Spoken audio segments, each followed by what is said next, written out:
Olá, concurseiro! A nossa aula de hoje, um aulão de véspera para a prova de analista do Ministério Público da União em Direito Administrativo para provimento de cargos de analista de apoio jurídico. Vamos analisar o conteúdo do edital do MPU número 1 de 2013. Nós estamos iniciando uma aula importante que tem por objetivo prepará-lo da melhor forma possível para enfrentar a prova do Ministério Público da União, cuja banca organizadora é o CESP-UNB. Esperamos que você aproveite muito nossas explicações, não apenas para esta prova, mas que a discussão das ideias aqui apresentadas sirva para você ficar ainda mais preparado em direito administrativo, relembrando o que há de mais importante. Sobre o CESP-UNB, é preciso um cuidado especial. As suas provas são concebidas para concursos públicos e são reconhecidas como as mais bem elaboradas, contendo questões do tipo certo ou errado. Nesse caso, cada questão apontada incorretamente invalida a que tiver sido apontada corretamente. Esse formato é considerado o padrão para a banca CESP. Com essas informações preliminares, vamos iniciar a análise do programa do nosso edital. O programa inicia com Estado, Governo, Administração Pública, passando por seus conceitos, elementos, poderes, natureza, fins e princípios. A lógica de distinção entre Estado e Governo e Administração Pública passa por um trinômio que define o Estado como ficção jurídica detentora de deveres e poderes estabelecidos na Constituição e nas leis para a promoção do bem comum. O governo como estrutura de representação desse Estado, eleito democraticamente pelo povo e que vai formular, vai elaborar políticas públicas de modo a implementar estes deveres e poderes. E a administração pública é a face visível do Estado. É a estrutura em sentido objetivo e subjetivo que vai exercer a função pública e, portanto, materializar as políticas públicas do governo e os deveres e poderes do Estado. Este trinômio Estado, Governo e Administração Pública é a base do regime jurídico administrativo. Vamos ao ponto 2. O ponto 2 trata do direito administrativo, conceito, fontes e princípios. O direito administrativo é o ramo do direito público que pressupõe regular as relações entre o Estado e o cidadão, as relações Estado-sociedade. Então, o direito administrativo visa estabelecer limites à ação do Estado, limites à utilização do poder, mas, ao mesmo tempo, condiciona o exercício das atividades do cidadão dentro da sociedade. É um direito administrativo do cidadão, fundamentado na Constituição, fundamentado no regime jurídico administrativo e nas leis, mas que tem como dois pilares a ideia de prerrogativas e a ideia de sujeições. Então, o regime jurídico administrativo como um todo se estabelece numa proposta de autoridade e liberdade, prerrogativa e sujeições, poder, dever. E com isso nós finalizamos rapidamente o ponto número 2. Vamos tratar do ponto número 3. O ponto número 3 é um pouco mais extenso e vai tratar de ato administrativo. O ato administrativo é uma fala prescritiva. O ato administrativo tem conteúdo mandamental. O ato administrativo é a forma através do qual a administração pública emana suas decisões, condiciona a vida do cidadão, enfim, realiza a função pública. A doutrina majoritária define o ato administrativo como a materialização do exercício da função pública. Então, este é o conceito de ato administrativo, materialização do exercício da função pública. Esse ato administrativo tem requisitos ou elementos para a sua configuração. Nós falamos de 5 requisitos: sujeito, forma, objeto, motivo e finalidade. Sujeito com capacidade civil e competência específica, investidura em cargo, em função, emprego, para o exercício da função pública. Objeto lícito e possível jurídica e materialmente. Forma necessariamente escrita num ato administrativo verbal, na regra geral, e publicada para dar possibilidade de controle e, enfim, deve-se respeitar a forma prevista na lei para cada tipo de ato administrativo. Motivo de interesse público relacionado ao interesse público, indicação dos pressupostos de fato e de direito que levaram à tomada de decisão. E a finalidade diretamente relacionada ao bem comum, bem-estar coletivo e interesse público. Esses, então, são os 5 elementos do ato administrativo. Todo ato administrativo tem atributos. Esses atributos dizem respeito às prerrogativas do ato. E aí nós falamos em 3 atributos: autoexecutoriedade, imperatividade e presunção de legitimidade. A autoexecutoriedade pressupõe aplicação imediata do ato, independente de eventual autorização de outro poder e de qualquer outra esfera de poder. O ato administrativo é autoexecutável, uma vez editado e publicado, tem eficácia imediata na vida do cidadão. Esse é o primeiro atributo, a autoexecutoriedade. O segundo atributo é a imperatividade. O ato administrativo é obrigatório, é imperativo.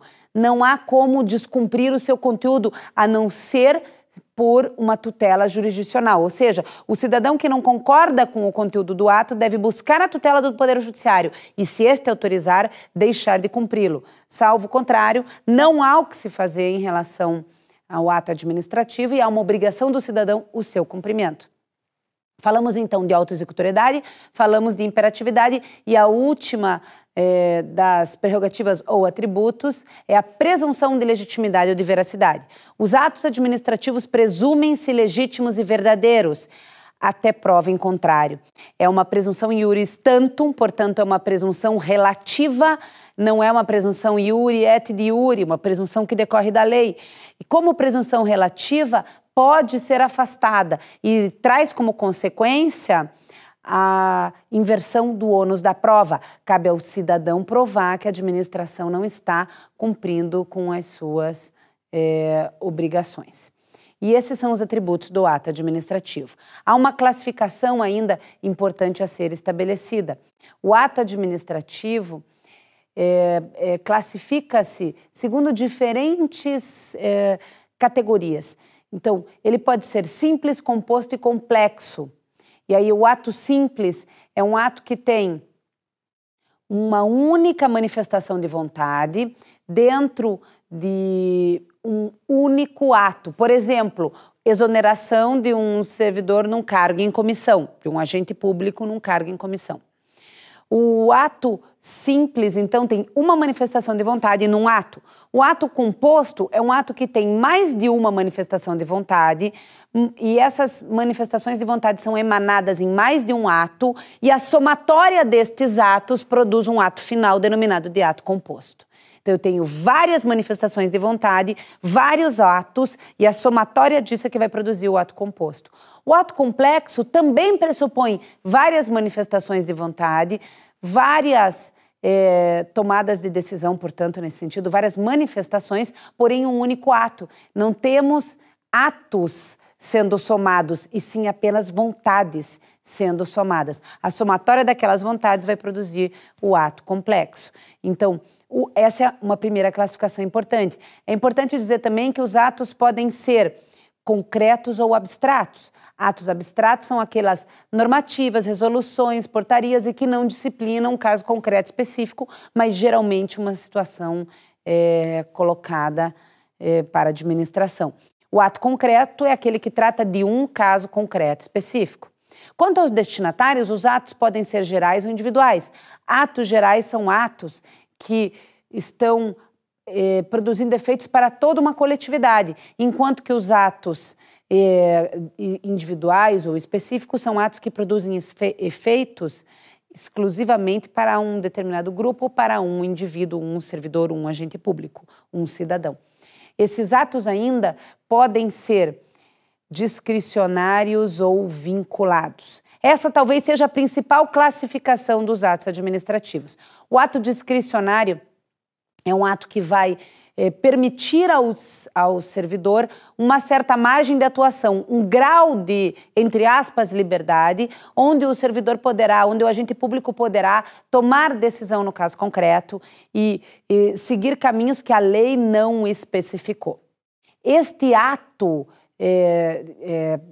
entendido como discricionário, ele pressupõe uma lei que não venha a definir todo o caminho do ato. Ele pressupõe uma lei que não venha estabelecer começo, meio e fim para a ação administrativa. A lei deixa ao encargo do administrador estabelecer essa tomada, este processo de tomada de decisão. Por isso que se diz que há um certo grau de liberdade. Eu prefiro usar a expressão espaço de atuação vinculado a parâmetro jurídico. O ato vinculado é o ato que vai pressupor todo o seu caminho regrado na lei. A lei estabelece começo, meio e fim e todo o processo de ação administrativa. Então não há grau de liberdade alguma, não é espaço de atuação nenhum. Todo o rito do ato e todas suas etapas, o seu caminho estão estabelecidos na lei. Por isso um disse discricionário e o outro vinculado. Os atos administrativos, eles ainda podem ser invalidados, anulados ou revogados. Então, a invalidação de um ato administrativo pressupõe anulação, pressupõe revogação, pressupõe convalidação. Diante da ilegalidade, o administrador se vê diante da situação de anular o ato administrativo. Se o ato administrativo for nulo e, portanto, estiver contrário ao ordenamento jurídico, deverá ser anulado. A anulação acontece por ilegalidade e tem efeitos ex tunc, retroagindo no tempo. Já a revogação acontece por critérios de conveniência e oportunidade. A situação não é irregular.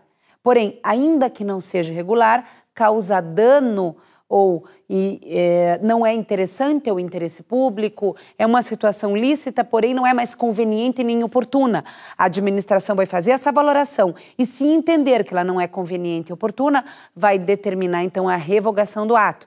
Porque estamos a falar de uma situação lícita, a revogação opera efeitos dali para frente, ex tunc, portanto, não retroagindo, ex nunc, não retroagindo no tempo, enquanto que a anulação opera efeitos ex tunc, retroagindo no tempo.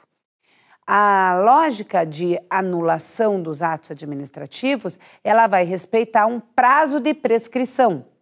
Regra geral, segundo o Decreto-Lei 20.910 de 32, os atos administrativos podem ser revistos, anulados pelo Poder Judiciário, num prazo de até 5 anos. Depois disso, tanto o cidadão não pode mais pleitear a anulação do ato administrativo, assim como também a administração pública não poderia fazê-lo. Essa disciplina está no Decreto-Lei 20.910 de 32, no seu artigo 1º, mas também na Lei de Processo Administrativo Federal, lei que vai estabelecer 9784 de 99 e que vai estabelecer em seu artigo 53 e 54 o prazo decadencial para que a administração pública desconstitua atos administrativos favoráveis ao cidadão. Ou seja, é um limite até a própria lógica de anulação de atos ilegais. E o prazo é o mesmo, 5 anos. Com isso, nós encerramos rapidamente o ponto número 3. Vamos tratar do ponto número 4. O ponto número 4 trata dos agentes administrativos. Investidura e exercício da função pública, direitos e deveres dos funcionários públicos, regimes jurídicos e inclui dentro dele ainda processo administrativo e a Lei 812. Talvez seja deste programa o mais extenso ponto a ser trabalhado. Então vamos iniciar com agentes administrativos. A verdade é que a expressão não é a mais correta. Nós falamos de agentes públicos. Agentes públicos são todos aqueles que exercem função pública. E aí, dentro deste contexto, os agentes públicos dividem-se em agentes políticos, particulares em colaboração com a administração pública e servidores públicos. Os agentes políticos são aqueles que ocupam um mandato eletivo ou um cargo em comissão de livre nomeação e de livre exoneração. Não tem vínculo profissional com a administração, não são selecionados segundo sua técnica, o vínculo é de confiança. Estes agentes políticos exercem um munus público e têm uma vinculação com o Estado político institucional. Os servidores públicos possuem vínculo profissional com a administração. Esse vínculo profissional, ele pressupõe aprovação em concurso público de provas ou de provas e títulos. Então, esses servidores públicos, eles vão estabelecer uma vinculação funcional com o Estado. São aprovados em concurso público, investidos, nomeados, empossados em cargo público. E, a partir de então, passam a exercer a função pública. Os servidores públicos dividem-se em dois grupos, os servidores públicos estatutários e os empregados seletistas. Ambos fazem concursos, só que o estatutário é contratado para administração direta, autárquica e fundacional, e o seletista, empregado seletista, é contratado para administração indireta de sociedade de economia mista e de empresa pública. Ainda dentro da lógica de agentes públicos, nós temos os particulares em colaboração com a administração. Estes particulares em colaboração com a administração são de três ordens: servidores requisitados, contratados e os concessionários de serviço público. Os requisitados são aqueles que exercem o munus público de forma gratuita, temporária, episódica, eventual, como mesário numa eleição. Os contratados são contratados para exercer uma determinada função pública pós-licitação e exercem essa função pública por uma relação que então é de contrato. E os concessionários de serviço público são pessoas jurídicas prestadoras de serviço público em nome do Estado, na forma do artigo 175 da Constituição e, portanto, com vínculo contratual também. Esses são os agentes públicos nas suas três espécies: servidores públicos, agentes políticos e particulares em colaboração. O concurso da CESP vai priorizar a categoria dos servidores públicos. Então, vamos agora tratar do regime jurídico específico dos servidores públicos. Quando o edital usa o termo direitos e deveres dos funcionários públicos e regime jurídico, ele não está se referindo aos agentes políticos e não está se referindo aos particulares em colaboração. Ele está se referindo aos servidores públicos e aqui, em especial, aos servidores públicos estatutários que se vinculam ao estatuto funcional e não os empregados públicos. Então, este é o corte que faremos. Vamos estudar o regime jurídico dos servidores públicos estatutários. O servidor público estatutário, ele é aprovado, classificado, nomeado, empossado no cargo público, toma posse e, a partir do momento que toma posse, vai ser avaliado num período de estágio probatório de 3 anos, onde será verificada a sua aptidão para o exercício do cargo. Aprovado no período de estágio probatório, adquirirá estabilidade. Aqui, importante a leitura do artigo 37 da Constituição, em especial toda a disciplina do regime jurídico dos servidores públicos, mas também é importante a leitura do artigo 41, parágrafo 1º, que é o que trata da estabilidade.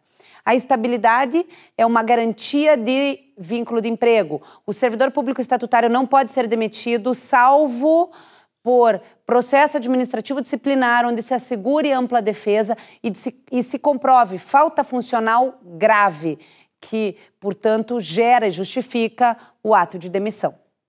Esse servidor público estatutário tem direito público subjetivo de só ser demitido por justa causa e não sem justa causa. Os servidores públicos estatutários não podem acumular cargos públicos, a não ser nas hipóteses definidas na Constituição, lá no artigo 37. Então, é vedada a acumulação remunerada de cargos públicos, salvo na hipótese havendo compatibilidade de horários, de 2 cargos de professor, ou então de 2 cargos de profissionais privativos da saúde, ou ainda de um cargo técnico com um cargo de professor. Essas são as hipóteses de acumulação. Ainda no regime jurídico estatutário, é importante falar que hoje a Constituição garante uma revisão geral anual, como direito do servidor, em sua remuneração, veda equiparação salarial de qualquer fim entre carreiras e cargos diferentes. É importante também destacar que o servidor público estatutário, ele possui um regime jurídico remuneratório disciplinado no artigo 39 da Constituição e que vai estabelecer remuneração como a somatória de vencimento básico mais vantagens.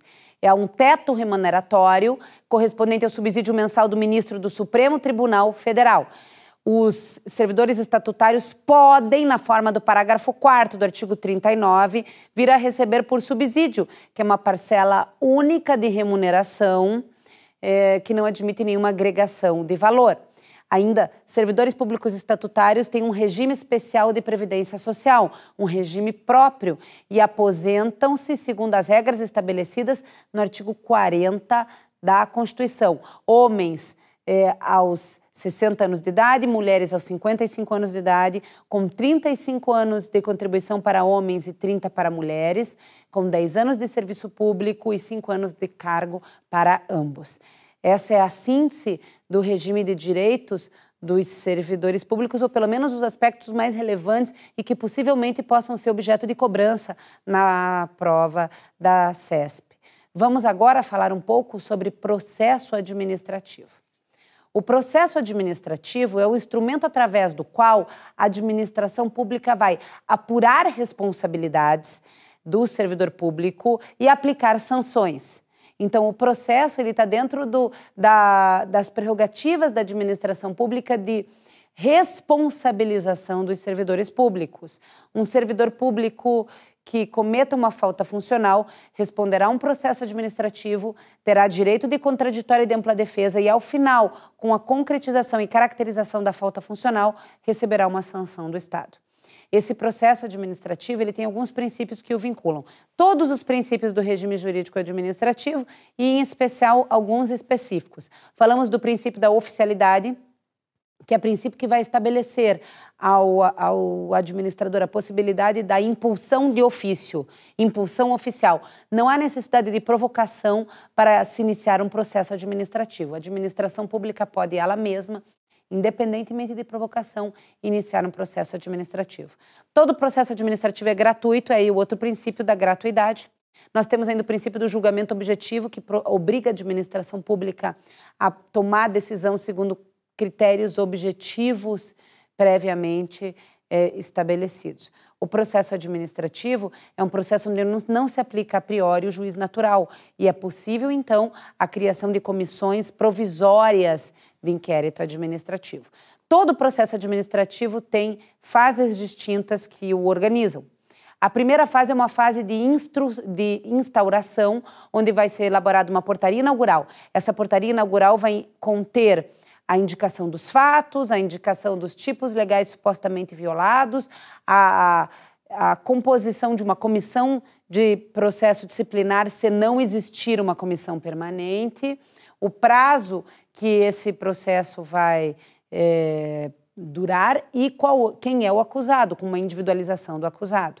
Após, o acusado será notificado para apresentação de defesa prévia, onde ele vai indicar advogado de forma não obrigatória, segundo a súmula vinculante número 5 do Supremo Tribunal Federal, e as provas que pretende produzir.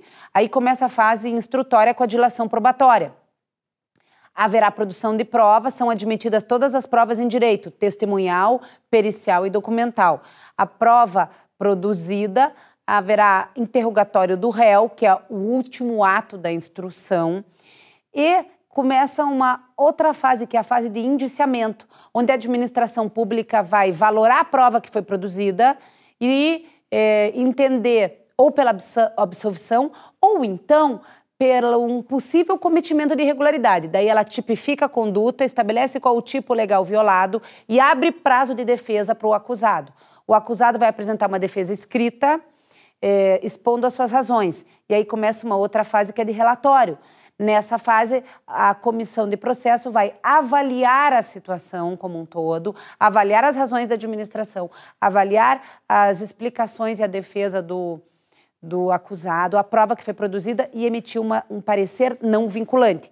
Este parecer não vinculante vai opinar pela absolvição ou pela condenação e sugerir a sanção a ser aplicada. Aí os autos sobem à autoridade superior, a mesma que instaurou o processo, que vai tomar a decisão, opinando pela condenação ou pela absolvição. Ela vai ou acatar o relatório da comissão ou ela pode reformar o relatório com base na prova dos autos. Tomada a decisão, há uma fase recursal. A administração pública deve observar no mínimo uma esfera recursal, no máximo 3 esferas recursais. E com isso nós encerramos o processo administrativo. Vamos tratar agora da disciplina da Lei 812 de 90 e suas alterações. A Lei 812 de 90 é o Estatuto dos Servidores Públicos da União.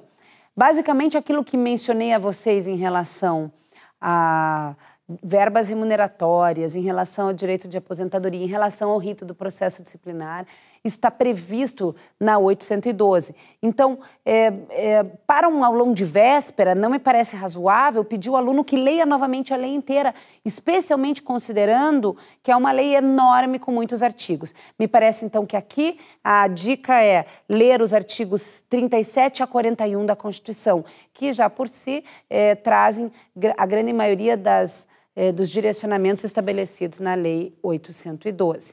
Vamos então para o nosso próximo ponto, que trata dos poderes da administração.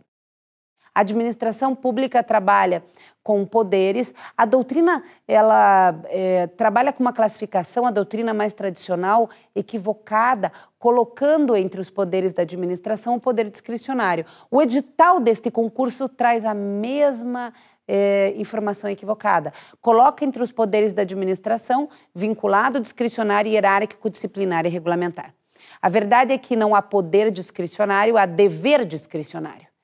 E um dever de vinculação também. Então, com este corte apenas, o poder vinculado corresponde ao ato vinculado que já tratamos. Então, a administração deve seguir os ditames estabelecidos na lei, quando a lei estabelece começo, meio e fim.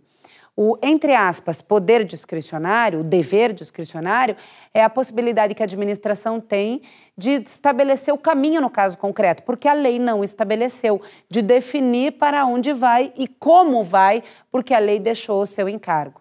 E aí nós temos ainda os poderes que efetivamente a doutrina reconhece como até hoje existentes, poder hierárquico, disciplinar e regulamentar.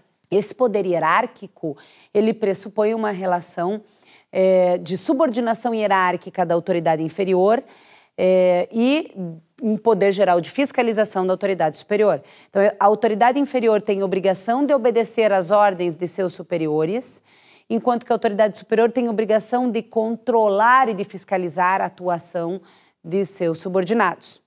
Eventuais problemas vão desembocar no poder disciplinar, que é o poder de apurar responsabilidade via sindicância e processo administrativo disciplinar, já visto no ponto acima.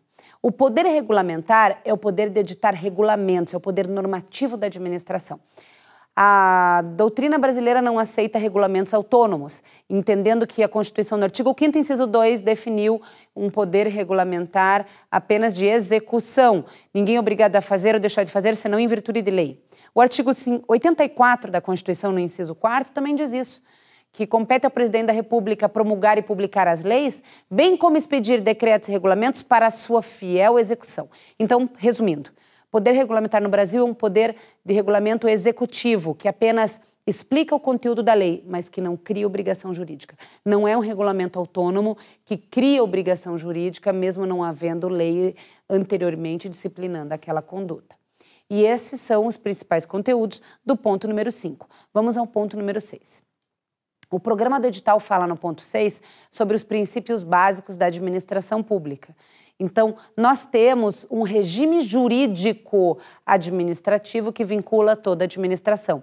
Os 5 princípios básicos são os expressos no artigo 37, caput, da Constituição Federal: moralidade, impessoalidade, legalidade, publicidade e eficiência. O princípio da legalidade determina a administração pública que ela só pode agir segundo a lei, com previsão legal. Trabalha-se atualmente com uma lógica de juridicidade e de legalidade ampla, onde a administração pública vai obedecer à Constituição, os princípios do regime jurídico administrativo e, por fim, à lei.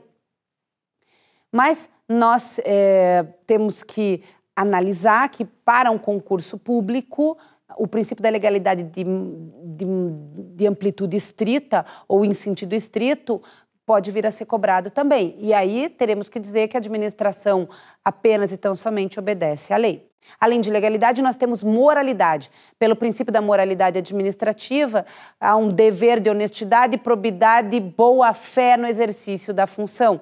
A probidade administrativa é regulada pela Lei 8429 e vai exigir do administrador uma boa administração, vedando que ele pratique atos buscando vantagem pessoal indevida, pratique atos que possam trazer prejuízo ao erário, pratique atos que possam violar os princípios da administração. O princípio da impessoalidade pressupõe, já numa outra seara, a aplicação do princípio da igualdade. Ninguém deverá ser tratado de forma diferente, então, sem favorecimentos e sem perseguições no exercício da função. Há um desdobramento, que é a isonomia, os iguais devem ser tratados de forma igual, mas quando temos desiguais, os desiguais serão tratados na exata medida de sua desigualdade, esse é o conteúdo da isonomia. Nós falamos de moralidade e legalidade, falamos de impessoalidade. Temos que falar de publicidade. Todos os atos administrativos são públicos e públicas são todas as decisões da administração pública. Nessa perspectiva, o artigo 37, parágrafo 1º, estabelece que a publicidade oficial dos atos e programas de governo somente poderá ter 3 características: informação, educação e orientação social. E o último princípio específico é a eficiência. O princípio da eficiência determina uma relação de qualidade, de otimização na tomada de decisão administrativa. É uma proposta de custo-benefício. Deve-se buscar o menor custo possível com o maior benefício para o interesse público.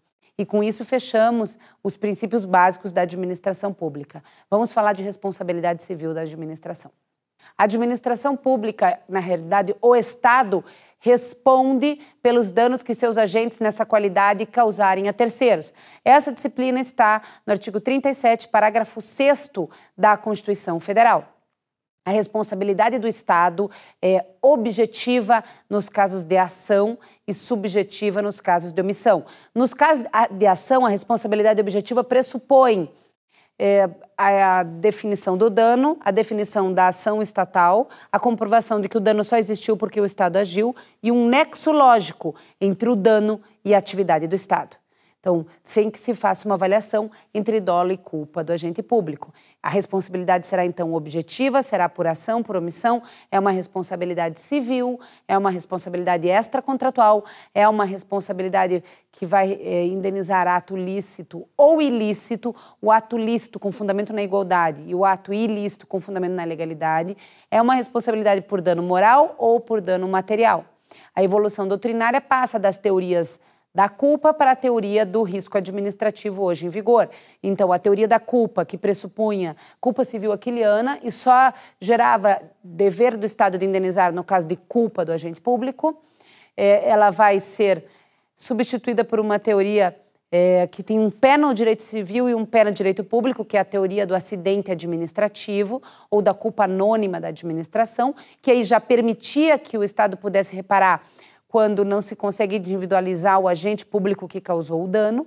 E aí nós chegamos nas teorias publicistas do risco, risco integral e risco administrativo. A teoria do risco integral como teoria que pressupunha que toda vez que houvesse o dano, o Estado deveria indenizar, mas não admitia excludentes atenuantes e, portanto, nunca foi usada no Brasil, e a teoria do risco administrativo, que pressupõe atenuantes e excludentes no caso da avaliação da responsabilidade. A reparação vai se dar por dano moral e material, como eu disse, num quantum a ser definido pelo Poder Judiciário. Não há responsabilidade civil somente na esfera administrativa. E essas são as principais considerações do ponto responsabilidade civil. Vamos tratar de enriquecimento ilícito, improbidade e abuso de poder. O agente público que comete ato de improbidade está submetido à Lei 8429 de 92. O edital fala em enriquecimento ilícito, abuso de poder, improbidade administrativa e a lei. Basicamente, nós podemos resumir da seguinte forma: o aluno deve ler obrigatoriamente a Lei 8429 de 92, no seu artigo 9, 10, 11 e 12. O artigo 9 estabelece atos de improbidade que impliquem vantagem indevida ao servidor. O artigo 10 estabelece atos de improbidade que impliquem prejuízo ao erário. E o artigo 11 estabelece atos de improbidade que impliquem violação a princípio da administração pública. É importante destacar que a doutrina majoritária entende que a improbidade pressupõe dolo e, portanto, o erro administrativo que causa prejuízo não vai ser ato de improbidade. E vai ser enquadrado, poderá gerar responsabilização, mas não por improbidade administrativa. Então, são 3 categorias da improbidade: vantagem indevida, prejuízo ao erário ou ainda violação a princípio.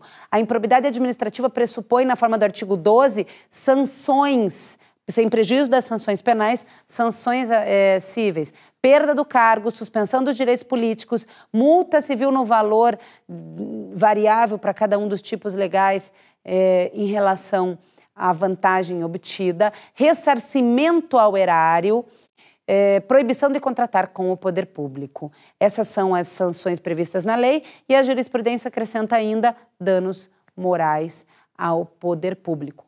A Lei 8429 de 92, Lei de Improbidade Administrativa, precisa ser lida antes da prova nestes artigos 9, 10, 11 e 12 apenas. E com isso, vamos passar para o ponto 7, serviços públicos. Os serviços públicos fazem parte das atividades da administração pública. Serviço público é comodidade material prestada pelo Estado por quem lhe faça às vezes essencial à coletividade num regime de direito público. Então, são 3 elementos. O vínculo com o Estado, direto ou indireto, por delegação, a ideia de essencialidade definida na Constituição e ainda a lógica de regime jurídico de direito público. O serviço público ele pode se classificar em uti singuli e uti universi. Serviço uti singuli, ou de utilidade singular, é um serviço que tem destinatário certo e também é possível individualizar a medida de sua prestação. Serviço útil, por exemplo, um serviço público de energia elétrica. Serviço público uti universi é um serviço público que não tem destinatário certo e onde não se consegue individualizar a medida de sua prestação. E aí nós estamos falando, por exemplo, de iluminação pública. Uma outra classificação importante, serviço público próprio ou impróprio. O serviço público próprio é aquele serviço em que o Estado ele tem obrigação de manter estrutura de Estado na prestação de serviço, ainda que possa também existir estrutura de particular. E o impróprio não, o Estado pode ficar só na regulação e os particulares prestando o serviço público. Essas 2 classificações elas são bem importantes. Há uma outra classificação que fala em serviço público exclusivo e não exclusivo, onde o serviço público exclusivo seria aquele prestado em regime de monopólio estatal, hoje só os Correios, e serviço público não exclusivo também, então, prestado por particulares, ou no segundo setor, ou no terceiro setor, ou no mercado. O Estado pode prestar serviços públicos diretamente através de sua estrutura na administração direta ou indireta, ou indiretamente por delegação, através de contratos de concessão e permissão no segundo setor, através de contratos de gestão e parcerias no terceiro setor ou através de autorizações no mercado. E com isso nós finalizamos o ponto 7 do programa. Vamos ao ponto 8, que trata de organização administrativa. O ponto 8 pressupõe análise da organização da administração pública. Então, falamos de administração pública direta e indireta. Em primeiro lugar, centralizada e descentralizada, que basicamente resume tudo. A administração pública divide-se em administração pública em sentido objetivo e subjetivo. No sentido subjetivo, ela diz respeito à sua estrutura. A estrutura divide-se em administração direta, onde estão os órgãos públicos, e aí são decorrência do fenômeno da desconcentração. Estes órgãos públicos são uma reunião de competência sem atribuição de personalidade jurídica. Quem responde pelos seus atos é o ente que os criou. E eles estão dentro da administração, então, direta. São o próprio Estado reunido. A administração indireta pressupõe outras pessoas jurídicas criadas pelo Estado à sua imagem e semelhança. E, portanto, são exemplo de descentralização e não de desconcentração. A administração indireta é composta de 4 entidades: autarquias, fundações, empresas públicas e sociedades de economia mista, que são as entidades previstas no ponto 8.2. Autarquias são exemplo de descentralização administrativa de serviço público. Sua atividade principal é o serviço público e são praticamente clones do Estado, criadas à imagem e semelhança do Estado, só que são especializadas. Por exemplo, a Universidade Federal do Paraná. São entidades que cuidam de serviço público, por exemplo, o INSS. São entidades que atuam de forma especializada num único serviço público com o mesmo regime jurídico do Estado. Fazem concurso público, licitação, tem vinculação orçamentária, financeira, com a lei de responsabilidade fiscal, enfim, todas as amarras do Estado estão também nas autarquias. As autarquias podem ser comuns, onde o dirigente é político, ou em regime especial, onde o dirigente tem um mandato, onde o dirigente está menos vinculado politicamente do que na autarquia comum, e não há contingenciamento orçamentário. A segunda das entidades da administração indireta é a fundação pública, ou as fundações. As fundações são pessoas jurídicas de direito público também, tanto quanto as autarquias, mas elas consistem em atribuição de personalidade jurídica a um patrimônio. Sua atividade principal é o fomento, enquanto na autarquia a atividade principal é o serviço público. E o regime jurídico é igual ao da autarquia. Empresas públicas e sociedades de economia mista são pessoas jurídicas de direito privado, prestadoras de serviço público econômico ou então de atividade econômica. Empresas públicas são pessoas de direito privado e com regime jurídico híbrido público e privado, com capital 100% público, que podem se constituir em qualquer forma comercial admitida e que não podem ter lucro.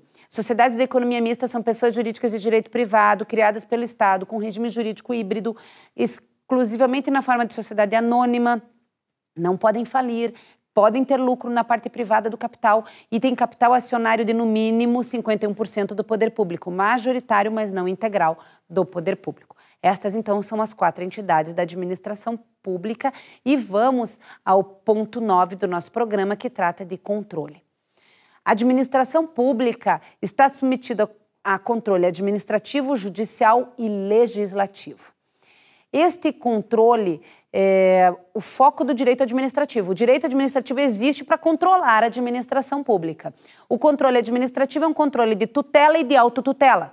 É um controle que estabelece relação de hierarquia. Então, é a autoridade superior controlando a autoridade inferior, no caso da tutela, e é um controle também onde a própria administração pode rever os seus atos quando eivados de vício. Aqui, importante a leitura do artigo 53 da Lei de Processo Administrativo Federal, Lei 9784 de 99, e da súmula 473 do Supremo Tribunal Federal, que diz que a administração pública pode anular seus atos administrativos quando eivados de vício ou revogá-los por motivo de conveniência e oportunidade. Então, o controle administrativo é um controle interno. O controle judicial e o controle legislativo são controles externos. O controle judicial é um controle de legalidade e de mérito, de pressupostos legitimadores do mérito. O Poder Judiciário poderá verificar se a decisão administrativa atende os princípios do regime jurídico administrativo e, ao mesmo tempo, também poderá verificar se ela atendeu os pressupostos de formação estabelecidos na lei. Este controle judicial é feito por instrumentos de controle, ação civil pública, ação popular, que controlam a moralidade administrativa, mandado de segurança, habeas data e o mandado de injunção. O controle legislativo é um controle feito pelo Parlamento e pelo Tribunal de Contas em nome do Parlamento. Então, é um controle orçamentário e financeiro e é um controle político-administrativo. Aqui, importantíssima a leitura do artigo 70 da Constituição, que diz que todas as pessoas públicas ou privadas, físicas ou jurídicas, que recebam recursos públicos, prestarão contas ao Tribunal de Contas.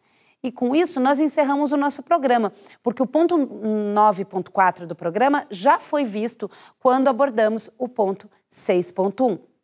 A equipe do A Prova Premium deseja a você uma excelente prova com tranquilidade e concentração. Obrigada pela sua companhia e até a nossa próxima aula.